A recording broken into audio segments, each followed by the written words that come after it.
അധ്യക്ഷൻ Rajesh, panchayat president Sheela teacher, Aji,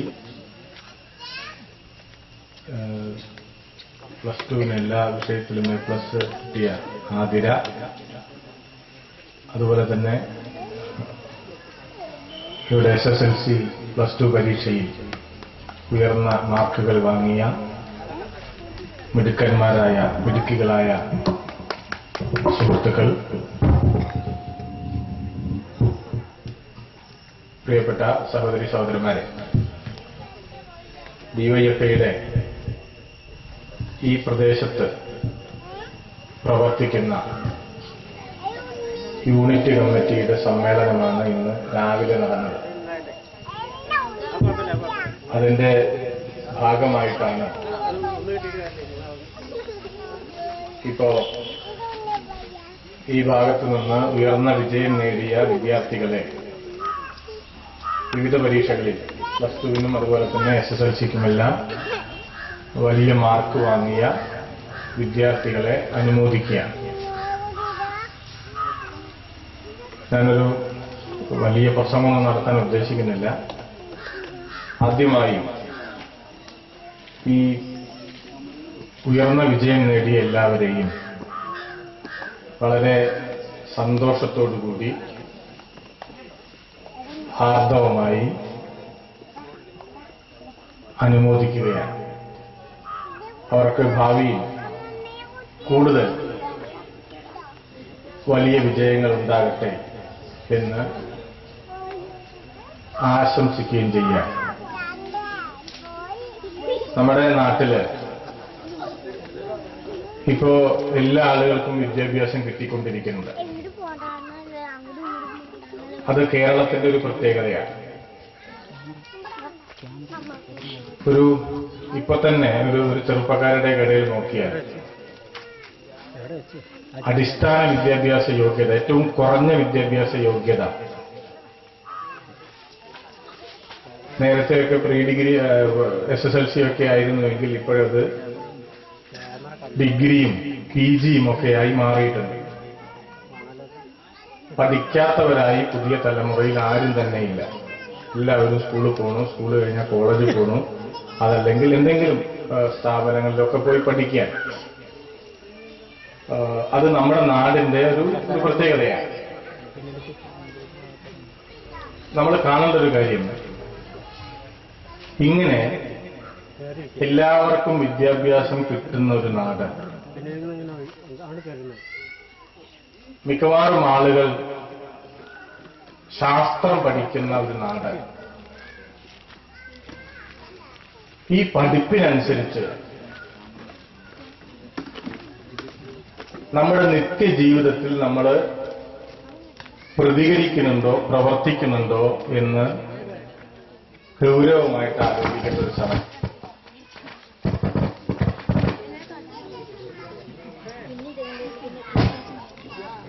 കാരണം മാറ്റി വെക്കേണ്ടിരുന്നു.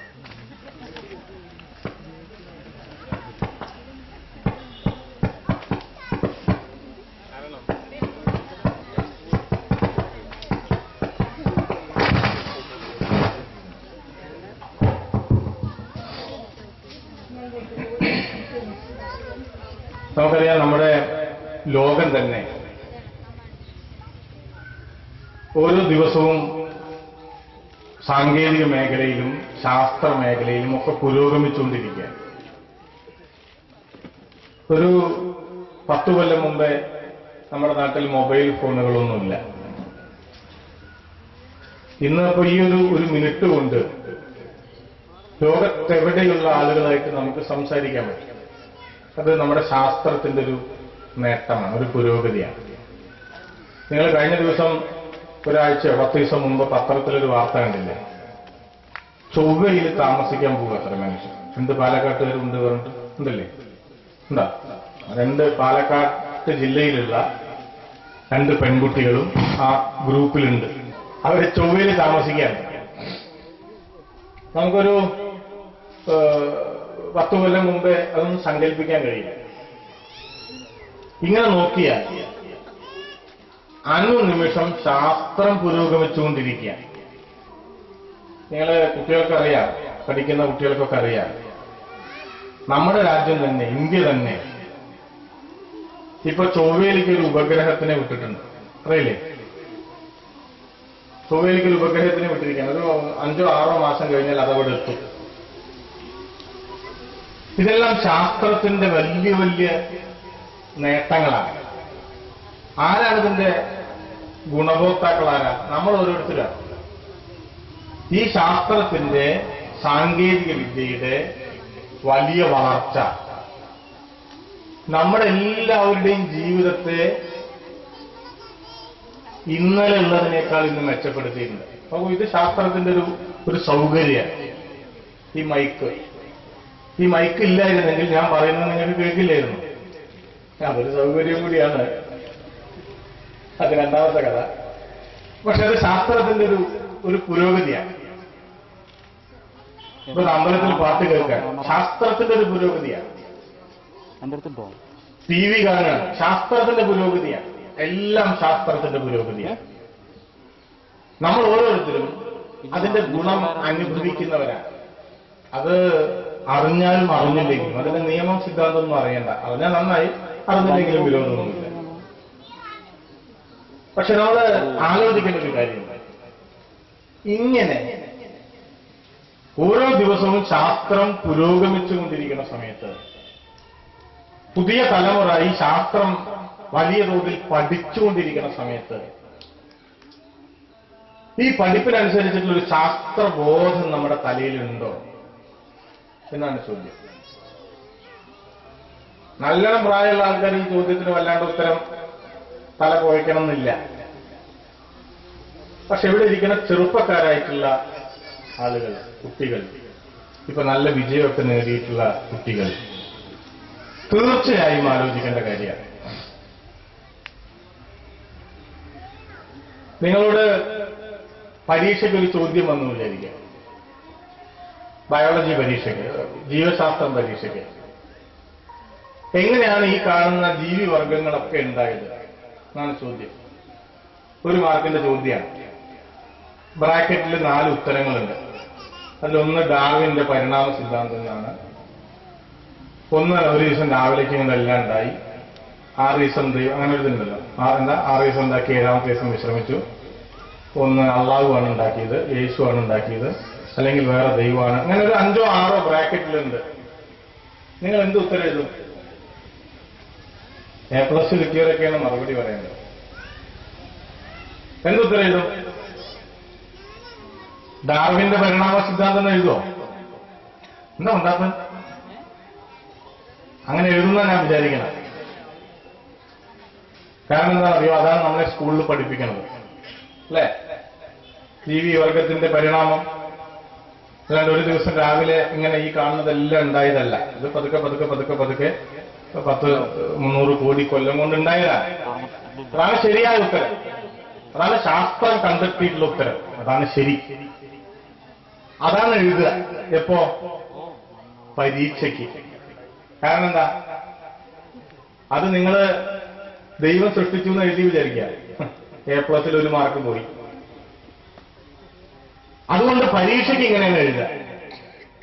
പേപ്പറൊക്കെ തുന്നിക്കൂട്ടി കൊടുത്തു, ടീച്ചറുടെ കൊടുത്തു, ക്ലാസിന്റെ പുറത്തേക്ക് ഇറങ്ങിയിട്ട്, സ്കൂളിന്റെ പുറത്തേക്കൊന്നും ഇറങ്ങണ്ട, പരീക്ഷാ ഹാളിന്റെ പുറത്തുനിന്ന് ഈ ചോദ്യം ചോദിച്ചാൽ എന്ത് പറയും? അപ്പൊ മാർക്കൊന്നുമില്ല. ജീവിതത്തിന്റെ ഒരു പ്രത്യേകത അതാണ്. അവിടെ മാർക്കിടാൻ ആളുണ്ടാവില്ല. അത് പരീക്ഷാ പേപ്പറിലേ ഉണ്ടാവുള്ളൂ. പുറത്തുനിന്ന് ഞാൻ ഉറപ്പിച്ചു പറയാം, ഇത് എഴുതുന്ന കുട്ടി മാത്രമല്ല, ഡാർവിന്റെ സിദ്ധാന്തം പഠിപ്പിക്കുന്ന ടീച്ചർ വരെ പരിണാമ സിദ്ധാന്തം എന്ന ഉത്തരം എഴുതില്ല. വേറെ ഒരുപാട് ഉത്തരം ഉണ്ടാവും. ഉത്തരം എന്താണെന്ന് നിങ്ങൾക്ക് ഊഹിക്കാവുന്നതേ ഉള്ളൂ. എന്താ അങ്ങനെ? ഇതാണ് ചോദ്യം. ഇപ്പൊ നമ്മുടെ ശാസ്ത്രം, സിദ്ധാന്തം എല്ലാം ക്ലാസ്സിനുള്ളിൽ വളരെ സേഫാണ്. ക്ലാസ്സിന് പുറത്തോ? ക്ലാസ്സിന് പുറത്ത്, സ്കൂളിന് പുറത്ത് യഥാർത്ഥ ജീവിതത്തിൽ എന്തുകൊണ്ടാണ് നമ്മൾ പഠിച്ച ശാസ്ത്രം നമ്മളെ സഹായിക്കാത്തത്? ശാസ്ത്രം സഹായിച്ചുകൊണ്ടിരിക്കുകയാണ്. എല്ലാ മിനിറ്റിലും പഠിച്ചവനും പഠിപ്പില്ലാത്തവനും അക്ഷരം അറിയണവനും അറിയാത്തവനും ഒക്കെ ശാസ്ത്രം സഹായിച്ചുകൊണ്ടിരിക്കുകയാണ്. ശാസ്ത്രത്തിന്റെ സഹായം കിട്ടാൻ സ്കൂളിൽ പോകേണ്ട കാര്യമില്ല, ഒരു പഠിപ്പിന്റെ ആവശ്യമില്ല, എഴുതാനും വായിക്കാനും അറിയേണ്ട കാര്യമില്ല. ശാസ്ത്രത്തിന്റെ സഹായം നമുക്ക് കിട്ടിക്കൊണ്ടിരിക്കുകയാണ്. അങ്ങനെയുള്ള ഒരു ലോകത്ത്, അത് ഒരുപാട് കാലമൊന്നും ആയിട്ടില്ല, ഒരു 10, 100, 200 കൊല്ലത്തെ ചരിത്രം ഇതിനുള്ളൂ, അതിന് മുമ്പൊന്നും ഉണ്ടായിരുന്നില്ല. അങ്ങനെയുള്ള ഒരു ലോകത്ത്, അങ്ങനെയുള്ള ഒരു നാട്ടില്, ഒരു സമൂഹത്തില് എന്തുകൊണ്ടാണ് അതിനെതിരായിട്ടുള്ള ഈ ശാസ്ത്രബോധം തൊട്ടുതീണ്ടാത്ത അന്ധവിശ്വാസങ്ങളിലേക്ക്, അനാചാരങ്ങളിലേക്ക്, പൊട്ടത്തരങ്ങളിലേക്ക് നമ്മുടെ നാട് ചെറുപ്പക്കാരുൾപ്പെടെ എന്തുകൊണ്ടാണ് പോകുന്നത്? ഇത് വളരെ വളരെ പ്രധാനപ്പെട്ട ഒരു ചോദ്യമാണ്. പഠിപ്പ് എന്ന് പറയണത്, അറിവ് എന്ന് പറയണത് പരീക്ഷയ്ക്ക് മാർക്ക് നേടാനുള്ള ഒരു സാധനമല്ല, അത് ജീവിതത്തിൽ നടപ്പാക്കാനുള്ള ഒരു സാധനമാണ്. നിങ്ങൾ ജീവിതത്തിൽ നടപ്പാക്കണില്ലെങ്കിൽ പിന്നെ മാർക്കുകൊണ്ട് യാതൊരു കാര്യമില്ല. നോക്കൂ, നിങ്ങളിപ്പോ റാങ്ക് കിട്ടിയ ഒരു കുട്ടിയെന്ന് വിചാരിക്കും. ഇപ്പൊ റാങ്ക് ഇല്ല, റാങ്കിന്റെ ഒരു കാലത്തെ കാര്യം ഞാൻ പറയാം, അല്ലെങ്കിൽ എല്ലാ പഠിപ്പും അത് പറയാം. ഇതെല്ലാം അനുമോദനമൊക്കെ വാങ്ങിയിട്ട് വീട്ടിലേക്ക് പോകുമ്പോൾ ഒരു നായ നടന്നു പോകുക റോട്ട് കൂടെ വിചാരിക്കും. നായയുടെ വഴിക്ക് പോവുകയാണ്, നിങ്ങൾ നിങ്ങളുടെ വഴിക്ക് പോവുകയാണ്. അങ്ങനെ പോകേണ്ട കാര്യമുള്ളൂ. വെറുതെ ഒരു ഗസ്റ്റിനൊരു കല്ലെടുത്ത് ഈ നായ ഇരുന്നില്ല.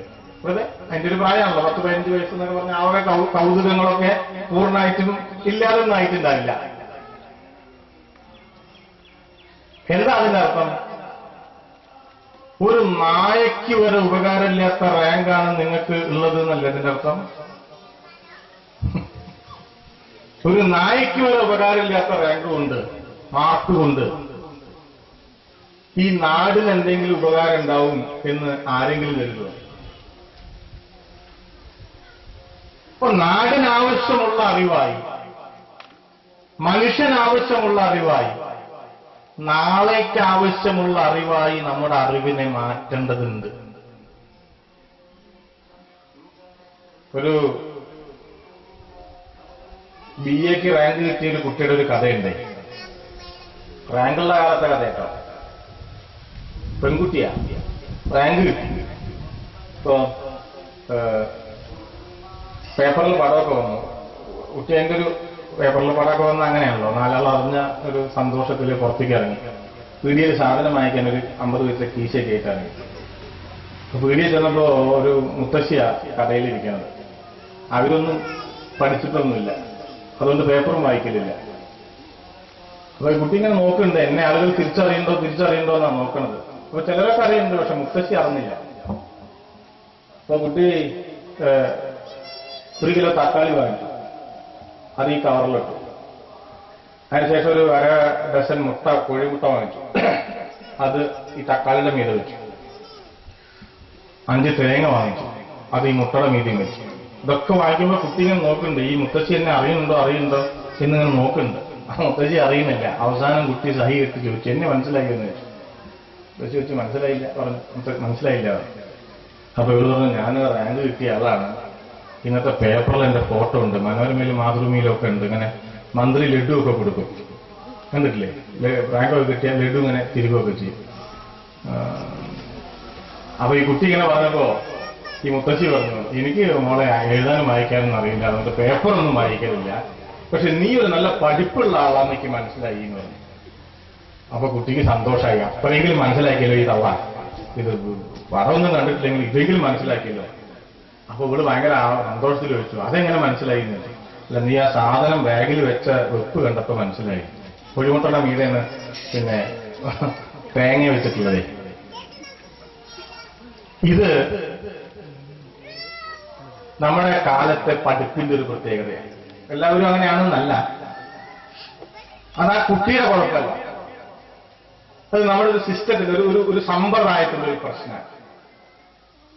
ഇത്തരം പ്രശ്നങ്ങൾ കാരണമാണ് പഠിക്കുന്ന ഒരു കാര്യം ജീവിതത്തിൽ നടപ്പാക്കേണ്ടതില്ല എന്ന ഒരുതരം വാശിയുള്ളത് പോലെയാണ്.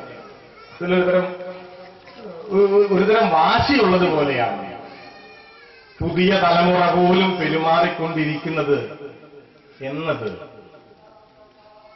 വലിയ വലിയ അപകടം ഭാവിയെ സംബന്ധിച്ചുണ്ടാക്കും നമ്മുടെ നാടിന് എന്ന കാര്യത്തിൽ യാതൊരു സംശയമില്ല. അപ്പൊ ഒരു കാലത്ത് നമ്മുടെ നാട്ടിൽ നിന്ന് നമ്മൾ ആട്ടി ഓടിച്ച അന്ധവിശ്വാസങ്ങളെല്ലാം തിരിച്ചു വന്നുകൊണ്ടിരിക്കുകയാണ്. ഞാൻ നേരത്തെ ചൊവ്വയിലേക്ക് ഉപഗ്രഹം പോണ കാര്യം പറഞ്ഞല്ലോ. 6 മാസം കഴിഞ്ഞാൽ ഈ ഉപഗ്രഹം ചൊവ്വയിലെത്തും. ചൊവ്വയിലെത്തിയാലോ ഈ ചൊവ്വ എന്ന് പറയുന്ന ഗ്രഹം നമ്മൾ ഭൂമിയിൽ നിന്ന് നോക്കിയാൽ കാണും, ഒരു ചുവന്ന നിറത്തിൽ ഇങ്ങനെ കാണും ചില ദിവസം. ഇതിലെന്തൊക്കെയാണുള്ളത് എന്ന് പിടികിട്ടും. ഇപ്പൊ തന്നെ കുറെ അറിയാം. നമുക്ക് സ്വന്തം നിലയ്ക്ക്, നമ്മുടെ രാജ്യത്തിന് സ്വന്തം നിലയ്ക്ക് അറിയാൻ വേണ്ടിയിട്ടാണ് ഈ ഉപഗ്രഹം വെച്ചിട്ടുള്ളത്. ഇന്നതൊക്കെ അവിടെ ഉള്ളൂ എന്ന് പിടികിട്ടും. അത് കഴിഞ്ഞ് 10-15 കൊല്ലം കഴിഞ്ഞാലാണ് ഈ 2 പെൺകുട്ടികളും ആരൊക്കെ അവിടെ പോണ്, അത് അറിയില്ല എന്നൊരു പദ്ധതി നടന്നുകൊണ്ടിരിക്കുക. പോയാലും പോയില്ലെങ്കിലും 15 കൊല്ലം ഇല്ലെങ്കിലും ഒരു 20, 25, 30 കൊല്ലം കഴിഞ്ഞാൽ പോകുന്നുള്ള കാര്യം ഉറപ്പ്. ഇപ്പൊ എന്റെ ഒറ്റ ബേജാറുണ്ട്. അതെന്താണെന്നറിയാം, 500 കോടി റുപ്യ ചെലവഴിച്ചിട്ടാണ് ഈ പേടകത്തിനെ ചൊവ്വയിലേക്ക് വിടുന്നത്. 500 കോടി പറഞ്ഞ ചില്ലറ പൈസ ഇല്ല, നല്ല സംഖ്യയാണ്. ഈ 500 കോടി രൂപ ചെലവഴിച്ച് നമ്മുടെ രാജ്യം എന്ന് പറഞ്ഞാൽ നല്ല ദാരിദ്ര്യമുള്ളൊരു രാജ്യമാണ്. 10, 70, 80 കോടി മനുഷ്യർക്ക് കക്കൂസില്ല ഈ നാട്ടിൽ. കേരളത്തിലില്ല, ഇന്ത്യയിലാകെ. അങ്ങനത്തെ ഒരു നാട്. ആ നാട്ടിൽ 500 കോടി റുപ്യ മുടക്കിയിട്ട് ഈ ഉപഗ്രഹത്തിനെ ചൊവ്വയിലേക്ക് വിടുകയാണ്. ശാസ്ത്രത്തിന്റെ ഒരു നേട്ടാണ്. അതിന്റെ എന്തെങ്കിലും ഗുണം ഭാവിയിൽ ഉണ്ടാവണതിന് വേണ്ടിയിട്ടാണ് ഈ 500 കോടി ചെലവഴിച്ചത്. 6 മാസം കഴിഞ്ഞാൽ ഈ സാധനം അവിടെ എത്തും. ചുരുങ്ങിയത്, വേറൊരു നേട്ടമൊന്നും വേണ്ട, ചുരുങ്ങിയത് കല്ലൂരിയും ചുനാശ്ശേരിയും പൂക്കോട്ടൂരും കാട്ടുകുളത്തും പാലക്കാട്ടുള്ള പെൺകുട്ടികളുടെ ചൊവ്വാദോഷെങ്കിലും ഒന്ന് തീർന്നു കിട്ടണ്ടേ ഈ സാധനം അവിടെ പോയിട്ട്? അതല്ല, ഇനിയും ചൊവ്വാദോഷം കാരണം നമുക്ക് ചൊവ്വത്രയെന്ന് നമുക്ക് പിടികിട്ടി. ഇതൊരു ഭീകരനല്ല, പാവം പിടിച്ചൊരു സാധന. എന്നിട്ടും ശാസ്ത്രം ഇത് കണ്ടുപിടിച്ചിട്ടും ഇന്നതൊക്കെയാണ് ഉള്ളത് എന്ന് ഇത്രയും പൈസ മുടക്കി ശാസ്ത്രം കണ്ടുപിടിച്ചിട്ടും വീണ്ടും പെൺകുട്ടികൾ ചൊവ്വാദോഷമായിട്ട് കല്യാണം കഴിയാതെ ഇരുന്ന അപമാന. അപ്പൊ ചോദ്യം ഇതാണ്, 6 മാസം 1 കൊല്ലം കഴിഞ്ഞാൽ നമ്മുടെ നാട്ടിൽ നിന്ന് ചൊവ്വാദോഷമെങ്കിലും ഇല്ലാണ്ടേ പോകും. ബാക്കി ഒരുപാട് ദോഷമുണ്ട്, അതവിടെ കിടക്കട്ടെ. എല്ലാ ദോഷവും ഒറ്റയടിക്ക് പോവില്ല, സാധ്യത വളരെ കുറവാണ്. അപ്പൊ എന്താ ഇങ്ങനെ സംഭവിക്കാൻ കാരണം? ഒരു ഭാഗത്ത് ശാസ്ത്രം പുരോഗമിക്കുന്നുണ്ട്, അതിന്റെ നേട്ടങ്ങൾ ഉണ്ടായിക്കൊണ്ടിരിക്കുന്നുണ്ട്, അതിന്റെ സൗകര്യങ്ങൾ ഉണ്ടായിക്കൊണ്ടിരിക്കുന്നുണ്ട്. മറുഭാഗത്ത് ഇതിന് ആനുപാതികമായി ശാസ്ത്രബോധമുണ്ടാവുന്നില്ല എന്നതാണ്. ശാസ്ത്രത്തിന്റെ എല്ലാ സൗകര്യങ്ങളും നമ്മൾ കയ്യിലും കീശയിലും ഒക്കെ കൊണ്ടു നടക്കാൻ. 2 മൊബൈൽ ഫോണ്, പിന്നെ ഇത് മീൻ പിടിയടിക്കും. ശാസ്ത്രത്തിന്റെ നേട്ടാണ്, തമാശ കളിയൊന്നല്ല. അത് തൊട്ട് രാവിലെ ഇങ്ങോട്ട് ഉറക്കം എണീറ്റാൽ ശാസ്ത്ര പുരോഗതിയുടെ മെച്ചങ്ങൾ കൊണ്ടാണ് ഞാനും നിങ്ങളും എല്ലാവരും ജീവിച്ചുകൊണ്ടിരിക്കുന്നത്. അതിനനുസരിച്ച് എന്തുകൊണ്ടാണ് നമ്മുടെ തലമണ്ടയിൽ ഈ ബോധം വരാത്തത്? ശാസ്ത്രം മേപ്പെട്ടാണ്, ശാസ്ത്രബോധം കീഴ്പ്പെട്ടാണ്. അങ്ങനെ വന്നാൽ ആർക്കും എളുപ്പത്തിൽ ആരെയും പറ്റിക്കാം എന്ന അവസ്ഥയിലേക്ക് നമ്മുടെ നാട് എത്തുക. എന്ത് പറഞ്ഞാലും വിശ്വസിക്കും.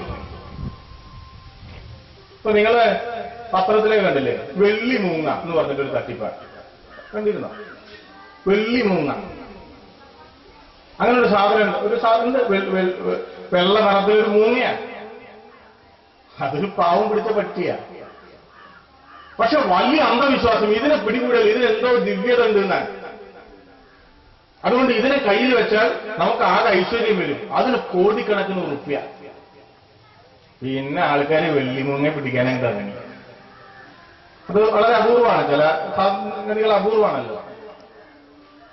വലിയ വലിയ പഠിപ്പുള്ള ആളുകളെയാണ് പറഞ്ഞു പറ്റിക്കുന്നത്. ഒരു മൂങ്ങയ്ക്ക് കോടിക്കണക്കിന് റുപ്യ.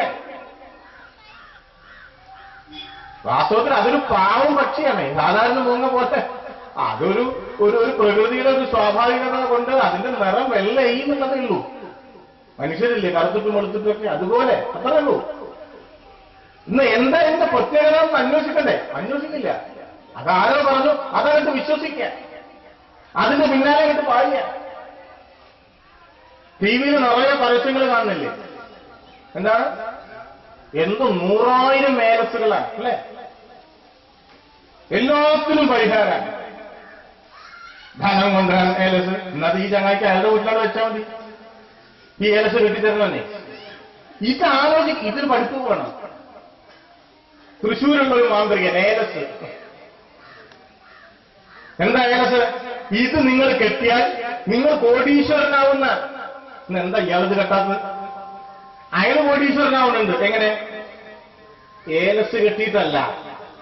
ഏലസ് കെട്ടിയാൽ ഞാൻ കോടീശ്വരനാവും എന്ന് കരുതുന്ന പൊട്ടന്മാരിത് വാങ്ങിയിട്ട് അയാൾ കോടീശ്വരനായി. അല്ലാണ്ട് അയാളത് കൈ കെട്ടിയിട്ട് കോടീശ്വരനായിട്ടില്ല. വലമ്പിരി ശംഖ്, കൂർമിള ഉണ്ണിയ പറയുന്നത്. പിന്നെ വല്ല ഭാഗമുണ്ടോ? കൂർമിള ഉണ്ണിയെ പോലുള്ളവരൊക്കെ വലമ്പിരി ശംഖ് വാങ്ങണമെന്ന് പറഞ്ഞാൽ വാങ്ങല്ലാണ്ട് എന്താ ചെയ്യാൻ?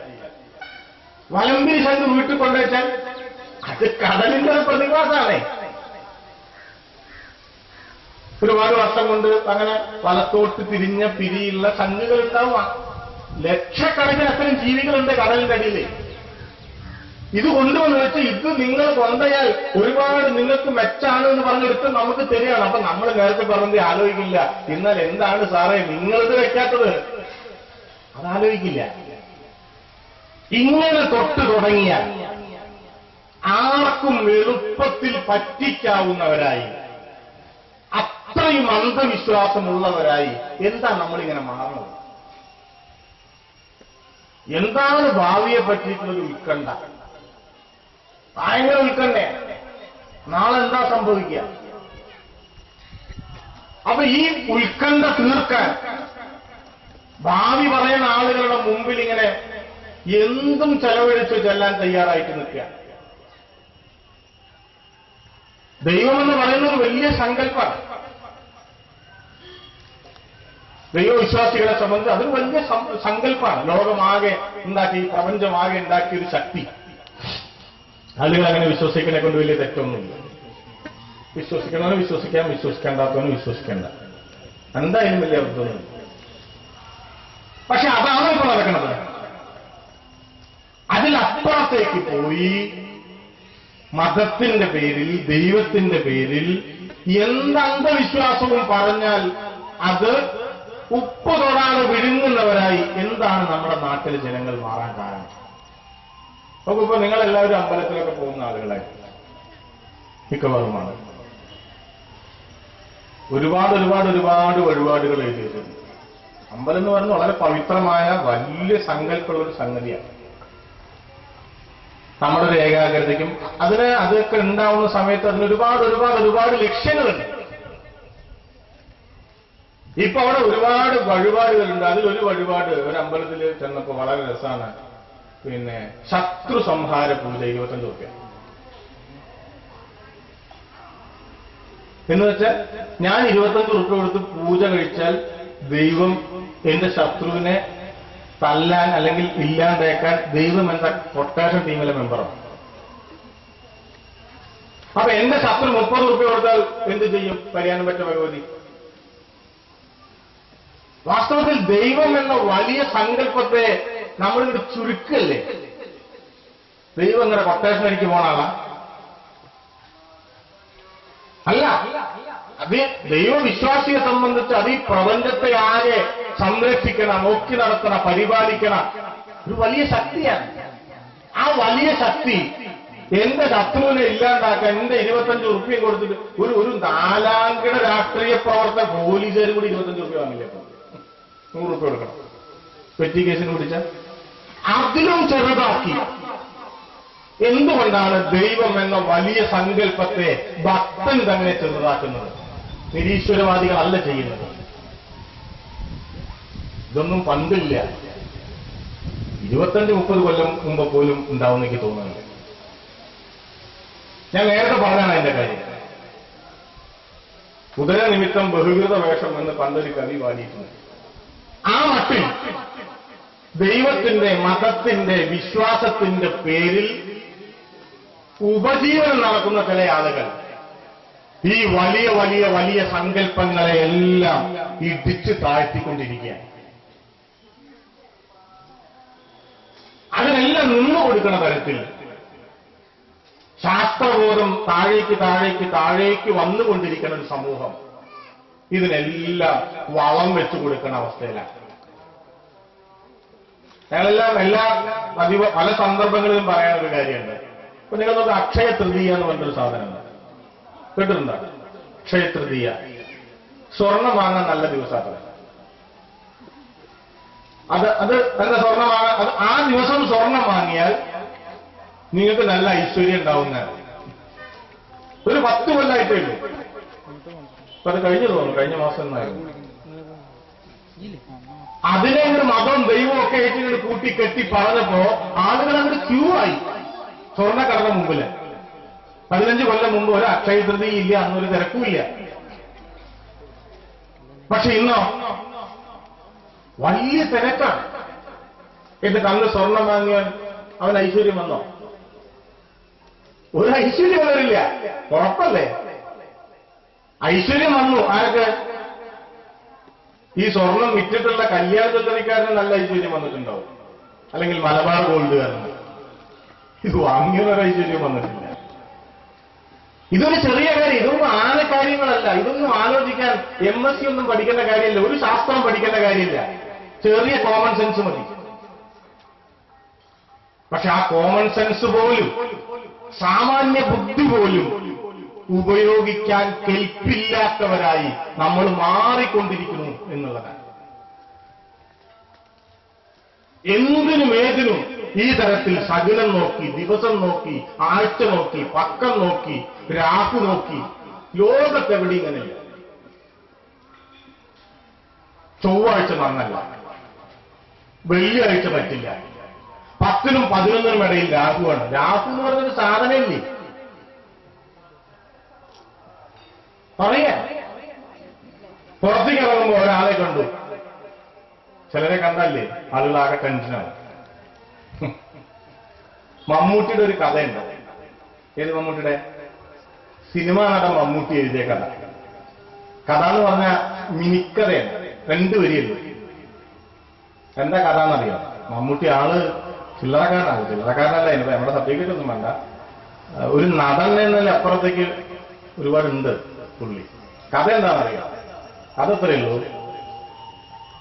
രാവിലെ നടക്കാനിറങ്ങിയ കറുത്ത പൂച്ച റോഡ് മുറിച്ച് കിടക്കുമ്പോൾ വണ്ടി മുട്ടി ചത്തു. ഏതു കറുത്ത പൂച്ചയെയാണ് ചത്ത പൂച്ച ശകുനം കണ്ടത് എന്ന് മനസ്സിലായില്ലേ? കറുത്ത പൂച്ച ശകുനം കാണാൻ പാടില്ല എന്നാണ്. നമ്മളിങ്ങനെ ഇറങ്ങുമ്പോഴേ കറുത്ത പൂച്ചയൊക്കെ വഴി പ്രോത്സാഹിച്ച് ഓടിയാണല്ലോ ചിലര്. അപ്പൊ തിരിക്കും മുന്നിലേക്ക്, നാളെ പോകും. കാരണം പോക്ക് നന്നല്ല. കറുത്ത പൂച്ച വരങ്ങി ചാടി. പൂച്ച പാവം കറുത്തിട്ടും വെളുത്തിട്ടും പാണ്ടും തായിട്ടും അതങ്ങനെയാണ്. പൂച്ചയ്ക്ക് കറക്കാനും പാടില്ല, വലിയ മുട്ടായില്ലേ. അതിന് ഇത് പൂച്ചയ്ക്ക് അറിയില്ല ഞങ്ങളിവിടെ റോഡ് വെട്ടിയവരെ. ഈ ഭൂമി പൂച്ചടിയും കൂടിയാണ്. അതിന് പട്ടയൊന്നുമില്ല എന്നുള്ളതേ ഉള്ളൂ. പൂച്ചയ്ക്ക് വില്ലേജ് ഓഫീസൊന്നുമില്ല. പക്ഷേ ഈ കിണാശ്ശേരി എന്ന് പറയുന്നത് പൂച്ചടിയും കൂടിയാണ്, പട്ടിടിയും കൂടിയാണ്, പുഴുവിന്റെയാണ്, പൂമ്പാറ്റയുടെയാണ്. അപ്പൊ പൂച്ച റോഡ് ക്രോസ് ചെയ്യും. നിങ്ങൾ പാലക്കാട്ടേക്ക് പോണ വിവരം പൂച്ചടയിലില്ല, അതുകൊണ്ട് പൂച്ച ക്രോസ് ചെയ്യും. പക്ഷെ പൂച്ച ക്രോസ് ചെയ്താൽ ഈ പൊട്ടം പിന്നെ പാലക്കാട് പോക്കുണ്ടാവില്ല, ഇയാൾ ബാക്കടിക്കും. അങ്ങനെ നടക്കാൻ ഇറങ്ങിയ പൂച്ച വണ്ടി മുട്ടി ചത്തു എന്നാണ് മമ്മൂട്ടിയുടെ കഥ. അപ്പൊ പുള്ളി ചോദിക്കണത്, ഈ പാവം പൂച്ച മൂപ്പരെ കറുത്തിട്ടാണേ ബാക്കിയുള്ളവരെ കൊല്ലുന്ന ആളാണ് ഈ പൂച്ച. ആ പൂച്ച വണ്ടി മുട്ടി ചത്തപ്പോ ഈ പൂച്ച ഏത് പൂച്ചേനെയാണാവോ ശകലം കണ്ടത് എന്നാണ് മമ്മൂട്ടി ചോദിക്കുന്നത്. ഭയങ്കര കഥയാണ്, നമ്മൾ ആലോചിക്കില്ല. ഈ അന്ധവിശ്വാസം കാരണം ഞാൻ അതാ പറഞ്ഞത്, പൂച്ച വിലങ്ങനെ ചാടിയാൽ ഒരു ശകലപ്പഴയില്ല എന്ന് മനസ്സിലാക്കാൻ ഒരു ശാസ്ത്രം പഠിക്കണ്ട. എന്തിനാ ശാസ്ത്രം പഠിക്കുന്നത്? നിസ്സാര കാര്യങ്ങളുടെ പേരിൽ ഇങ്ങനെ മനസ്സ് വിഷമിച്ച് നടക്കുകയാണ് നമ്മുടെ ഒരു നാട്. അപ്പോഴേക്ക് ഭയങ്കര ബേജാറായില്ലേ? ഞാൻ ഓരോന്നും എണ്ണിപ്പെറുക്കി പറയുന്നില്ല. നിങ്ങൾ ഓരോരുത്തരും സ്വയം, നമ്മൾ ഓരോരുത്തരും സ്വയം ഒന്ന് പരിശോധിച്ച് നോക്കുക.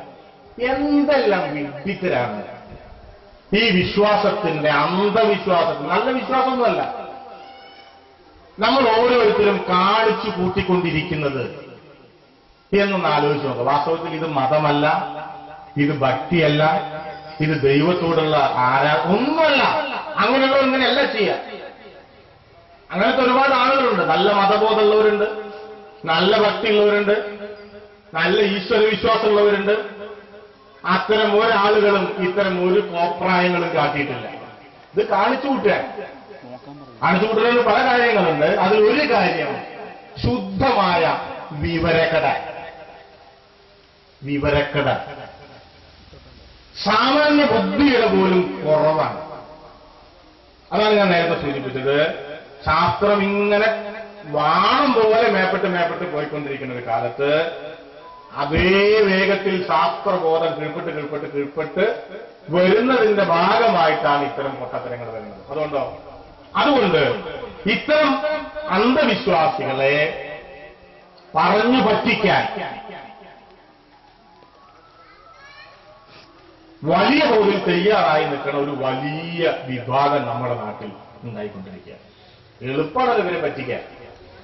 ഒരു ചരട് ജപിച്ചു കൊടുത്ത, ഒരു 10 ചരട് ജപിച്ചു കൊടുത്ത ഒരുത്തന് അന്നത്തെ കാര്യം റെഡിയായി പറഞ്ഞ വേറെ വല്ല പണിക്ക് പോണോ? 500 രൂപ കിട്ടും. പക്ഷെ നല്ലോണം കല്ലുപണി, നല്ല പണിയാണ്, ബുദ്ധിമുട്ടാണ്. ഇതോ ഒരു 4 ചരട് കെട്ടിക്കൊടുത്താൽ മതി എന്ന് വന്നാൽ എളുപ്പമല്ലേ? അതല്ലേ ചെയ്യാം. അതുകൊണ്ട് ഇത്തരം അന്ധവിശ്വാസങ്ങളിൽ നിന്ന് നമ്മുടെ നാട് വിട്ടു നിൽക്കേണ്ടതാണ്. ശരിയായ വിശ്വാസത്തിലേക്ക്, ശരിയായ മതത്തിലേക്ക്, ശരിയായ ഈശ്വരനിലേക്ക്, ശരിയായ ഭക്തിയിലേക്ക്, ആരാധനയിലേക്ക് ഇതെല്ലാം ഉള്ളവർ പ്രവേശിക്കേണ്ടതാണ്. അല്ലെങ്കിൽ കുറച്ചു കഴിയുമ്പോഴേക്ക് ഈ നാട് ഭ്രാന്തന്മാരുടെ നാടായിട്ട് മാറും. ഭ്രാന്തന്മാരുടെ നാട് പറഞ്ഞ ചികിത്സ വേണ്ട ഭ്രാന്തൊന്നും ഉണ്ടാവില്ല. എന്നാ പിന്നെ അവരഭേദം. പണ്ട് 100 കൊല്ലം മുമ്പേ കേരളത്തിൽ വന്നിട്ടുള്ള സ്വാമി വിവേകാനന്ദൻ ഒരു കാര്യം പറയാനുണ്ട്. കുട്ടികളൊക്കെ കേട്ടിട്ടുണ്ടാവും സ്വാമി വിവേകാനന്ദൻ. ഇദ്ദേഹം പറഞ്ഞ് കേരളം ഒരു ഭ്രാന്താലയാണ്. 100 കൊല്ലം മുമ്പാവും. നമ്മുടെ നാട്ടിൽ ഷൊർണൂർ എന്നാ പറഞ്ഞു. വിവേകാനന്ദൻ ബംഗാളിയാണ്. ഇപ്പോൾ നമ്മൾ പശ്ചിമ ബംഗാൾ എന്ന് വിളിക്കുന്ന ബംഗാളിയാണ്, കൽക്കട്ടയിലെത്താൻ. അദ്ദേഹം ഇവിടെ വന്നു. എന്താ ഭ്രാന്താലയം എന്ന് പറയാൻ കാരണം, ഇവിടെ ഉള്ള ആൾക്കാരൊക്കെ ചെവിയിൽ ചെമ്പരത്തി വെച്ച് നടക്കുന്നിരുന്നില്ല. ആജാതി ഭ്രാന്ത് ഉണ്ടായിരുന്നില്ല. അതാ ഞാൻ പറഞ്ഞത്. ഇന്ന് അവരഭേദം, അവരെ കൊണ്ട് വലിയ ശല്യമില്ല. ഇവിടെ എന്തായിരുന്നു ഭ്രാന്ത്? ഈ അന്ധവിശ്വാസമായിരുന്നു, വിഡ്ഢിത്തരങ്ങളായിരുന്നു. ജാതിയുടെ പേരിൽ, മതത്തിന്റെ പേരിൽ മനുഷ്യൻ ഒരു യുക്തിയില്ലാത്ത കാര്യങ്ങൾ ചെയ്തുകൊണ്ടിരിക്കുന്നത് കണ്ടിട്ടാണ് വിവേകാനന്ദൻ പറഞ്ഞത്, എന്തൊരു സ്ഥിരബുദ്ധി ഇല്ലാത്തവരാണ് ഇവർ. അവിടെ നിന്ന് നമ്മൾ ഒരുപാട് മാറി. ജാതിയുടെ, മതത്തിന്റെ ചെറിയ കള്ളിയിൽ നിന്ന് നമ്മൾ ഒരുപാട് മുമ്പിലേക്ക് പോയി. മനുഷ്യനായി മാറി. ചുരുക്കത്തിൽ 100 കൊല്ലം കൊണ്ട്. ഇതാണ് കേരളത്തിന്റെ പ്രത്യേകത. ഇന്ന് മനുഷ്യൻ എന്ന അവസ്ഥയിൽ നിന്ന് മലയാളി, കേരളം തിരിച്ചു നടന്നുകൊണ്ടിരിക്കുകയാണ്, പിന്നിലേക്ക് നടന്നുകൊണ്ടിരിക്കുകയാണ്. എവിടേക്കാണ് നടക്കുന്നത്? വന്നതിനേക്കാൾ മോശപ്പെട്ട അവസ്ഥയിലേക്കാണ്. 100 കൊല്ലം മുമ്പ് ഇങ്ങനെ ഇരിക്കാൻ പറ്റില്ല, ഒന്നിച്ചിരിക്കാൻ പറ്റില്ല. ജാതിയുടെ വേലിക്കെട്ടാണ് അയിത്തം കാറ്റത്ത് കൂടെ പാറും എന്നാണ് കരുതിയിരുന്നത് 10, 50, 60 കൊല്ലം മുമ്പ് പോലും. ജാതി ഉയർന്നു വരുമ്പോ ആളുകൾ മാറി നിൽക്കണം. നിങ്ങൾ പഴയ സിനിമയിലൊക്കെ കണ്ടിട്ടില്ലേ? പല്ലക്കിലാ തമ്പുരാൻ വരിക. അന്ന് കാറൊന്നുമില്ല, സ്വിഫ്റ്റ് ഒന്നുമില്ല, പല്ലക്കിലാ വരിക. പല്ലക്കിൽ വരുമ്പോ ഇങ്ങനെ 4 ആള് വെച്ചിട്ടുണ്ടാവും. ഈ സാധുക്കൾക്ക് നടക്കാൻ തന്നെ വഹിക്കാണ്ടാവില്ല. കാരണം ഈ കുമ്പിയും കുടവയൊക്കെ ആയിട്ടുള്ള തമ്പുരാൻ ഇവർക്ക് പണിയില്ല. ഇങ്ങനെ പിന്നെ ഫുഡടിക്കൽ മാത്രമാണ്. തമ്പുരാന്മാരെ പറ്റിയൊരു കഥയുണ്ട്. തമ്പുരാൻ പിന്നെ ഊണൊക്കെ കഴിഞ്ഞിട്ട് നല്ല പഴപ്രഥമം കൂട്ടിയിട്ട് ഭക്ഷണം കഴിഞ്ഞിട്ടേ, നമ്മൾ ഇന്നത്തെ ഷുഗർ പിടിച്ച ആൾക്കാരുടെ തന്നെ അര ഗ്ലാസ് പഴപ്രഥമനൊന്നല്ല, ഒന്നൊന്നര ചെമ്പുട്ടി പഴപ്രഥമന. ഇത് മുട്ടാനും കഴിച്ചു, വയറുത്തറിയുണ്ട്. ഇതെല്ലാം കഴിഞ്ഞിട്ട് തമ്പുരാന്റെ കമന്റ് എന്താണെന്നറിയോ? ഒരു നന തെറ്റിയിട്ടുണ്ട് എന്നാ. എന്തിന്? വാഴക്കേ ഇതാ തമ്പുരാൻ മുതല് 100 കൊല്ലം മുമ്പത്തെ ഒരു നനേ തെറ്റിയിട്ടുണ്ട് എന്ന് തമ്പുരാൻ കണ്ടുപിടിച്ചത്. ഈ സാധു പാവപ്പെട്ട ഈ പട്ടികജാതിക്കാരൻ തമ്പുരാന്റെ പിന്നെ പാറത്തും പറമ്പിലും രാവിലെ 6 മണിക്ക് ഇറങ്ങിയിട്ടുണ്ടെന്ന് വെച്ചാൽ 8 മണിക്ക് കയറാൻ പറ്റില്ല. ഓനും അവന്റെ ഭാര്യയും കുട്ടികളും അന്ന് A+ ഒന്നുമില്ല, സ്കൂളൊന്നുമില്ല കേട്ടാ, ഒന്നുമില്ല, കുട്ടികളൊക്കെ അവിടെയാ. ഇങ്ങനെ ഉണ്ടാക്കിയിട്ടാണ് ഈ നെല്ലും ഈ പച്ചക്കറിയും കുമ്പളങ്ങിയും നേന്ത്രക്കായും പഴമൊക്കെ തമ്പുരാന്റെ വീട്ടിൽ കൊണ്ടുവന്നു. എന്നിട്ട് അത് വരട്ടി പിന്നെ പ്രഥമം വെച്ച് സദ്യ ഉണ്ടാക്കി മൃഷ്ടാന്ന് 1.5 ചെമ്പൂട്ടി കഴിച്ചിട്ട് തമ്പുരാന്റെ കമന്റാ ഒരു നന തെറ്റിയിട്ടുണ്ട്. ഇന്നത്തെ ആണെച്ചാ കെണ്ട നോക്കി കൊടുത്തിട്ടുണ്ടാവും. അത് അന്നത്തെ കാലത്തിന്റെ മാറ്റം. പണ്ട് അങ്ങനെയല്ല. അപ്പൊ ഈ തമ്പുരാനാ പല്ലക്കിലേ അങ്ങനെ വരുമ്പോ മുമ്പിലുള്ള ഹേയ് ഹൂ എന്നൊക്കെ പറഞ്ഞിട്ട് മുമ്പിൽ ഇങ്ങനെ ഉണ്ടാവും. അതെന്താ? ഇവർക്ക് നടക്കാനൊരു ഒരു ഒരു ഒരു ആയത്തിന് വേണ്ടിയിട്ട് ഇങ്ങനെ പറയുക? അങ്ങനെ പറയല്ല. ജാതിയിൽ താഴെ ആരെങ്കിലും വഴി കൂടെ എന്തൊക്കെ മാറി നിന്നോ എന്ന് പറയാനേ. തമ്പുരാൻ വരുന്നുണ്ട്, ആരെങ്കിലും തമ്പുരാനല്ലാത്ത ആള് റോഡില്ല, വഴിയാണ്, ആ വഴിയിൽ എന്തൊക്കെ മാറി നിന്നോ. അത് ഓരോന്നും ഓരോ ദൂരമുണ്ട് ഓരോ ജാതിക്കും. 15 അടി 25 അടി 30 അടി 60 അടി ലോകത്തെവിടെയും കാണാൻ പാടില്ല. അങ്ങനെ പോയിരിക്കണം. ചില ജാതികളൊക്കെ അങ്ങനെയാണ്. അപ്പൊ നിങ്ങൾ നോക്കി അറിയാം. അത് ഏതെങ്കിലും മലയുടെ മുകളിലാവും, അല്ലെങ്കിൽ കുണ്ടിലാവും. അതിനിപ്പോഴും പേര് കുണ്ട് എന്നാ. 100 200 കൊല്ലം മുമ്പത്തെ കുണ്ടാണ്. ഇപ്പൊ കുണ്ടൊക്കെ തൂർന്നു, എന്നാലും പേര് മാറില്ലല്ലോ. പ്രാഞ്ചിയേട്ടൻ പറഞ്ഞിട്ട് അരിക്കച്ചവടം നടത്തിയ പിന്നെ അരിപ്രാഞ്ചി ചെയ്യല്ലോ. പേര് മാറില്ല, പേരിന് അങ്ങനെ ഒരു ഇതുണ്ട്. അപ്പൊ 200 കൊല്ലം കഴിഞ്ഞാലും ഈ കുണ്ട് നൂറില്ല. അങ്ങനെ കുണ്ടിലാവും, കുന്നത്താവും, കാറ്റിലാവും. എന്താ കാര്യം എന്നറിയോ? ഈ കാറ്റത്ത് കൂടെ അയിത്തം പാറും എന്ന് കരുതിയിരുന്നു. കരണ്ട് വരെ പാറില്ല. നിങ്ങൾ ഈ കമ്പിയുടെ താഴെ പോയി നിന്ന് നോക്കി. ഈ കമ്പിയുടെ താഴെ പോയി നിന്നാൽ ഒരു ചുക്കും സംഭവിക്കില്ല. കമ്പിയിൽ പിടിച്ചാലേക്ക് ഉണ്ടാവേണ്ടിയേ ഉള്ളൂ. കരണ്ട് കാറ്റിലൊന്നും പാറി വരില്ല. 100 കൊല്ലം മുമ്പ് ഈ നാട്ടിലെ വലിയ പണ്ഡിതന്മാര് വരെ വിചാരിച്ചിരുന്ന് അയിത്തം കാറ്റത്ത് കൂടെ പാറി വരുന്നതാണ്. ഇത് കണ്ടിട്ടാണ് വിവേകാനന്ദൻ പറഞ്ഞ് ഇജാതി പൊട്ടന്മാരുടെ ഒരു നാട് ലോകത്തെവിടെയില്ല, അത് ഈ കേരളമാണ് എന്ന് പറഞ്ഞു. ജാതിയുടെ പേരിൽ, മതത്തിന്റെ പേരിൽ, അന്ധവിശ്വാസത്തിന്റെ പേരിൽ യുക്തിയില്ലാത്തൊരു നാടായി നമ്മുടെ നാട് അന്ന്. അതൊന്ന് മാറി നമ്മൾ. അതാണ് അതിന്റെ ചരിത്രമൊന്നും ഇപ്പോൾ പറയുന്നില്ല. പക്ഷെ ഇപ്പൊ വീണ്ടും അതിനേക്കാൾ വിവേകാനന്ദൻ പറഞ്ഞ കാലത്തേക്കാൾ മോശപ്പെട്ട അവസ്ഥയിലേക്ക് നമ്മുടെ നാട് പോയിക്കൊണ്ടിരിക്കുകയാണ്. അപ്പൊ 100 200 കൊല്ലം മുമ്പത്തെ നാടല്ല ഇന്ന്. അതാ ഞാൻ പറഞ്ഞു, ശാസ്ത്രം ഇങ്ങനെ വളർന്ന് വികസിച്ചുകൊണ്ടിരിക്കുമ്പോൾ ഇങ്ങനെ ആവേണ്ട കാര്യമില്ല. ഇന്ന് ഓരോന്നിനും ശാസ്ത്രത്തിന്റെ ഉത്തരങ്ങളുണ്ട്. പണ്ടത്തെ പോലെയല്ല. എന്തുകൊണ്ടാണ് ഇടി മിന്നണ് എന്ന് 500 കൊല്ലം മുമ്പ് അറിയില്ല, ബേജാറാ. അപ്പൊ ഇടിയെ തൊഴുകും, തീയിനെ തൊഴുകും. ഇന്നോ തീപ്പെട്ടിയാക്കിയിട്ട് നിങ്ങൾ അതിനെ കീശലിട്ടു. ആരിനെ? തീയിനെ. അങ്ങനെ തീയ് ദൈവമല്ലാണ്ടായിട്ട് മാറി. അങ്ങനെ മാറിയതാ. ഓരോന്നും നോക്കൂ. മഴ പെയ്യുമ്പോ എന്തായിരുന്നു 1000 2000 കൊല്ലം മുമ്പേ മഴ പെയ്യുമ്പോ എന്താ ചെയ്യാ? ഒരു മാർഗമില്ല, കൊള്ളന്നെ. അതിന്റെ ഇടയിൽ ഏതെങ്കിലും അതുപോലെ നല്ല ഇലയുള്ള മരത്തിന്റെ ചോട്ടിൽ നിന്നാൽ ഒരു ചെറിയ ആക്കം കിട്ടും. അപ്പോഴോ വല്ലാണ്ട് മഴ പെയ്യുമ്പോൾ മഴയെ നോക്കി തൊഴുകും. അങ്ങനെയാണ് മഴ ദൈവമായത്, കരുണ. ഇന്ന് മഴ പെയ്യുമ്പോൾ നിങ്ങള് നോക്കി തൊഴുകോ? ഷാർട്ടിന്റെ പോക്കറ്റിൽ നിന്ന് എടുക്കും ഏറ്റവും ചെറിയ വലിയ കുട, അല്ലേ? ട്രൗസറിന്റെ പോക്കറ്റിൽ നിന്ന് അല്ല ഞാൻ പറഞ്ഞു, അത് ഇത്തിരി വലിയ പോക്കറ്റാ. ഷർട്ടിന്റെ പോക്കറ്റിൽ നിന്ന് എടുക്കുക, അതാ പുതിയ കൊട. കോപ്പി 100 കൊല്ലം മുമ്പില്ല, ഇപ്പുണ്ട്. അപ്പോ മഴ പെയ്യുമ്പോ മഴയെ നോക്കി തൊഴുകല്ല ചെയ്തത്, ഏറ്റവും ചെറിയ വലിയ കൊടെടുത്ത് മഴയെ തോൽപ്പിക്കുക ചെയ്തു. ശാസ്ത്രത്തിന്റെ മുന്നേറ്റം. അങ്ങനെ ഓരോന്നും നോക്കിക്കോളും. ഈ ശാസ്ത്രത്തിന്റെ മുന്നേറ്റം നമ്മൾ ജീവിതത്തിൽ നമ്മുടെ സൗകര്യങ്ങളായി അനുഭവിച്ചുകൊണ്ടിരിക്കുകയാണ്. കൊട ശാസ്ത്രത്തിന്റെ മുന്നേറ്റം കളിക്കല്ല. ഇപ്പൊ നമുക്ക് കൊട കാണുമ്പോൾ ഒരു വിലയില്ല. ഒരു ദിവസം കൊണ്ട് കൊട ഉണ്ടായതല്ല. ഇങ്ങനെ ശാസ്ത്രം പുരോഗമിച്ചുകൊണ്ടിരിക്കുന്ന ഒരു കാലത്ത്, അതായത് 100 കൊല്ലം മുമ്പത്തെ കാലമല്ല, എന്തിനും ശാസ്ത്രം ഉത്തരങ്ങൾ കണ്ടെത്തിക്കൊണ്ടിരിക്കുന്ന ഒരു കാലത്ത് എത്ര ഗ്രഹങ്ങളുണ്ട് എന്ന് വെച്ചാൽ 200 കൊല്ലം മുമ്പേ വലിയ പിടിയില്ല. ഇന്ന് അതല്ല. രാഹു ഉണ്ടോ? രാഹു ഇല്ല. പിന്നെ എന്തിനാ രാഹുകാലം നോക്കുന്നത്? ഒന്ന് ഇറങ്ങിയൊക്കെ രാഹുകാലത്തിൽ ഒന്നും സംഭവിക്കില്ല.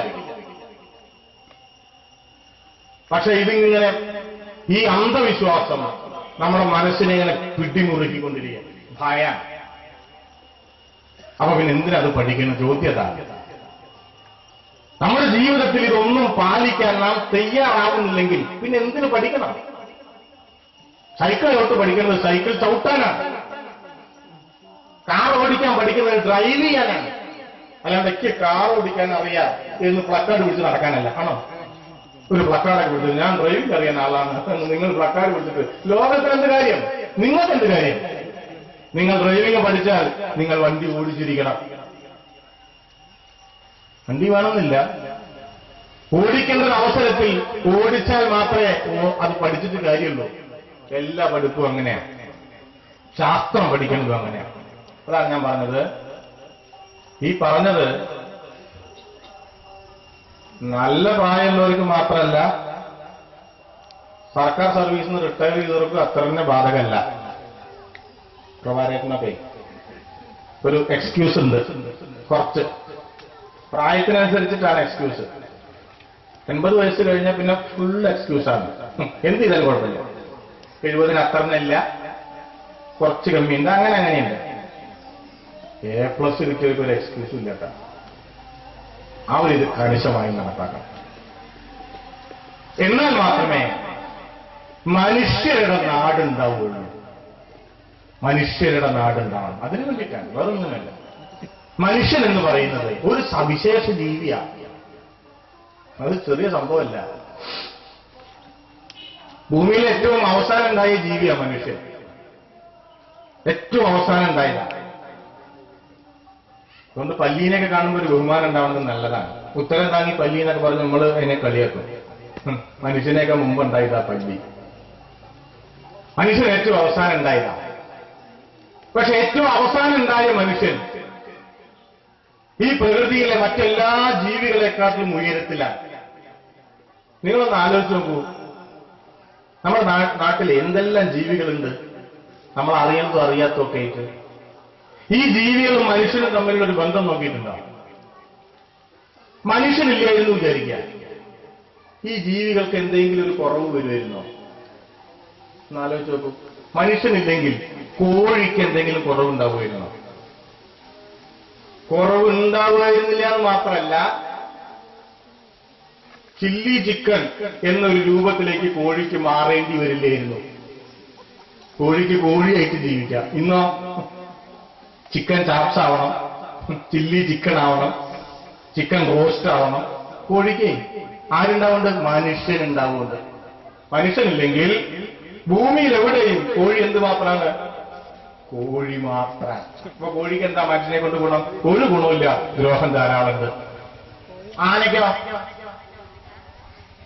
മനുഷ്യനില്ലെങ്കിൽ എന്ത് സുഖമായിരുന്നു അറിയോ ആനയ്ക്ക്? അല്ലേ? വളരെ സുഖമായിരുന്നു. ആനയ്ക്ക് കാട്ടിൽ ആനയായിട്ട് കഴിയാം. ഇന്നോ ഗുരുവായൂർ പത്മനാഭന് സ്വാഗതം, 5000 രൂപയുടെ ഫ്ലക്സ്. പത്മനാഭനോടൊന്ന് ചോദിച്ചു നോക്കണം, വയസ്സ് 78 നിൽക്കാനും വയ്യ, ഇരിക്കാനും വയ്യ, കിടക്കാനും വയ്യ. ആര്? പത്മനാഭന്. നമ്മുടെ വിചാരം നമ്മൾ ആദരിക്കാന്ന പാവം ജീവിയാ, കാട്ടിൽ നിൽക്കേണ്ടതാ. അപ്പൊ മനുഷ്യനില്ലായിരുന്നെങ്കിൽ ആനയ്ക്ക് ആനയായിട്ട് ജീവിക്കാം. കടുവയ്ക്ക് കൂട്ടിക്കിടക്കണ്ട. കടുവ കാട്ടിലാണ് വേണ്ടത്. കടുവ കൂട്ടില്ല. കടുവ കാട്ടിലാ വേണ്ടത്. പുലി കാട്ടിലാ വേണ്ടത്. സിംഹം കാട്ടിലാ വേണ്ടത്. സിംഹത്തിന് മനുഷ്യനില്ലായിരുന്നെങ്കിൽ സിംഹമായി കഴിയാമായിരുന്നു. ഞാൻ പറഞ്ഞു വന്നത് എന്താണെന്നറിയോ? താരതമ്യേന അവസാനമുണ്ടായ ജീവിയായ മനുഷ്യൻ പ്രകൃതിയിലെ മറ്റെല്ലാ ജീവികൾക്കും ഒരു സുഖം കൊടുത്തിട്ടില്ല, ഒരു ഗുണം കൊടുത്തിട്ടില്ല, സാമാന്യ ദ്രോഹം കൊടുത്തിട്ടുണ്ട്. ഇനി തിരിച്ചൊന്ന് ആലോചിച്ച് നോക്കൂ. നമ്മുടെ ഒരു കാര്യം, ഇവരൊന്നുമില്ലായിരുന്നെങ്കിൽ, കോഴിയില്ലായിരുന്നെങ്കിൽ, കോഴി എന്നൊരു വിലയില്ല ഞങ്ങൾക്ക്, നല്ല ബഹുമാനിക്കണം വിചാരിച്ചേ. കാരണം എന്നറിയോ, കോഴിയില്ലായിരുന്നെങ്കിൽ വിജയന്റെ പെരപ്പണി പൂർണ്ണമാവില്ലായിരുന്നു. വളർന്നെച്ചാൽ കോഴി വേണ്ടേ? അത് 2 ആഴ്ച കഴിഞ്ഞ ഊരിലുണ്ട്, അത് വേറെ കഥ. ഇനി അതിന് വേറെ ചിക്കൻ, നെയ്ച്ചോറും ചിക്കനും വരും. ഇപ്പൊ വളമിടാനേ നെയ്ച്ചോറും ചിക്കനും വേണ്ടു അല്ലേ? പശു ഇല്ലെങ്കിൽ പാലട വെക്കണ്ടേ? പല്ലണ്ട കല്യാണം നടക്കുക. ആനല്ലെങ്കിൽ പൂര നടത്തണ്ടേ? ഓരോ ജീവി നോക്കൂ. നമ്മുടെ ജീവിതത്തെ കൂടുതൽ കൂടുതൽ കൂടുതൽ പൂർണ്ണമാക്കുന്നത് നമുക്ക് വലിയ വിലയൊന്നുമില്ലാത്ത മറ്റ് ജീവികൾ കൂടി ചേർന്നിട്ടാണ്. പക്ഷേ അവരുടെ ജീവിതത്തെ ബുദ്ധിമുട്ടിലാക്കുന്നത് വലിയ പ്രമാണിയാണെന്ന് പറഞ്ഞുകൊണ്ട് നടക്കണം നമ്മളാണ്.